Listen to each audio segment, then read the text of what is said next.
yesterday explained his thinking about the furor surrounding the franchise's decision that led to Manning being on the bench. I wish I could have been here, when that was all going down. But what I did not expect, and this is my fault, I was probably naive. I did not expect Eli to react by saying that, go ahead and start the other guys. That took me by surprise a little bit, and I expected there to be an emotional reaction from fans. I would say it's been a little in excess of maybe what I expected, given what he has meant to our franchise and to so many people for so long. It's understandable. I was hoping that it would turn out a little differently, but he didn't want to do it that way. That's John Mara with his team at their lowest point, arguably, since the late 1970s. And back then, the most infamous touchdown scored against the New York Football Giants was the so-called miracle at the Meadowlands, November of '78. Giants leading the Eagles, 20 seconds to go. They botched the handoff. They didn't kneel down. That's a 24-year-old Herm Edwards entering NFL lore, breaking many hearts, including the guy he's sitting across from as Herm.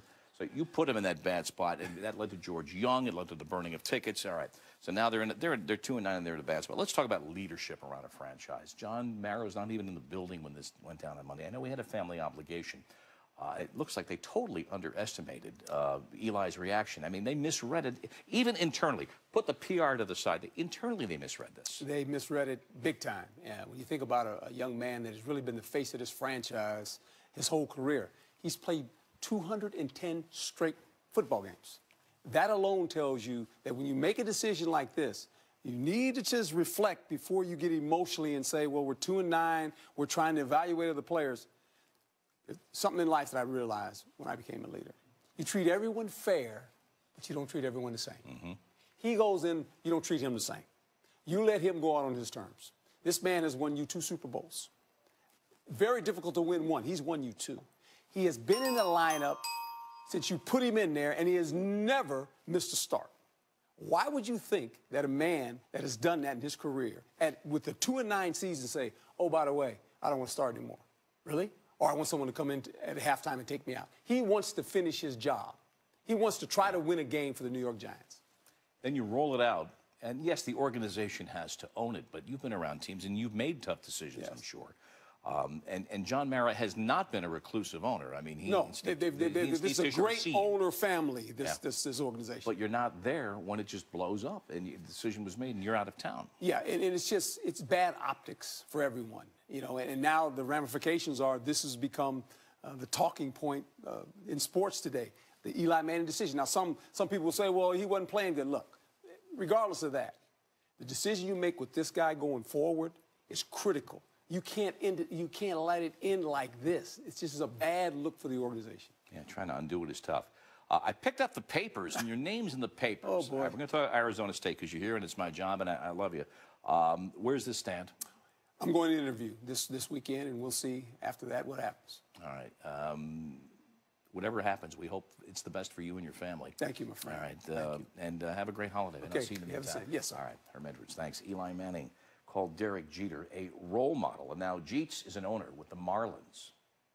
The throw misses a cutoff man, shot into the plate, out of the plate. Derek Jeter with one of the most unbelievable plays you will ever see by a shortstop. Derek Jeter, where fantasy becomes reality. We're going to build this organization based on respect, integrity, honor, hard work. And I think those things are always rewarded in the long run.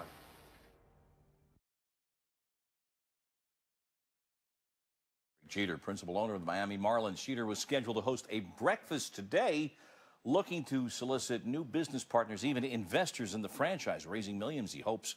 ESPN's John Sciambi broadcasts MLB games, and he called Marlins games through 8 years, including their 2 World Series championships. Boog, it's good to have you here, and I know you got out of the sickbed to help us today. We deeply appreciate that.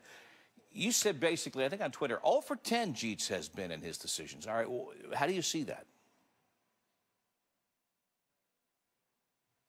He's got a big job ahead of him, and a guy that I think that if he delegates and talks to the right people, he's got a chance. But that's a difficult job. My point was simply some of the early moves I feel like he missed on when you're dismissing guys like Tony Perez, Andre Dawson, Jeff Conine, whose nickname is Mr. Marlin, by the way. It's a franchise that doesn't have a ton of history.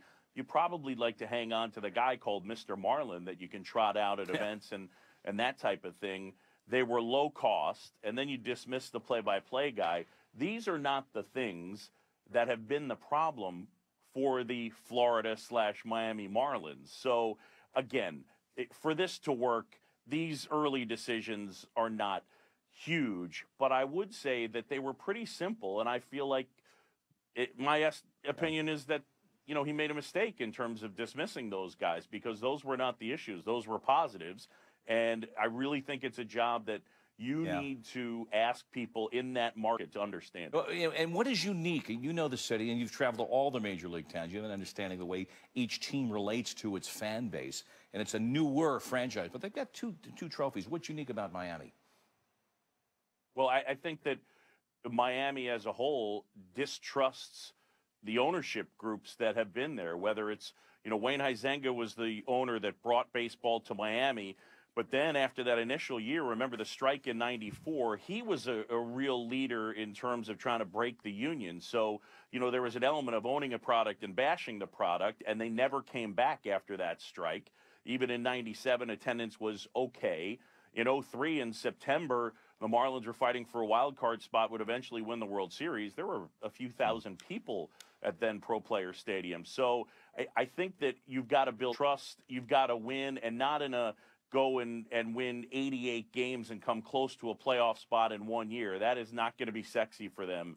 They move more towards LeBron James, Dwayne Wade, Chris Bosh, and be really good for extended periods. So in order to get the fan base back in, you've got to establish a trust. And again, I just think that with some of the early moves, those are assets. All those people, Conine, Rich Waltz, who did a fabulous job, Tony Perez, Andre Dawson, they were assets.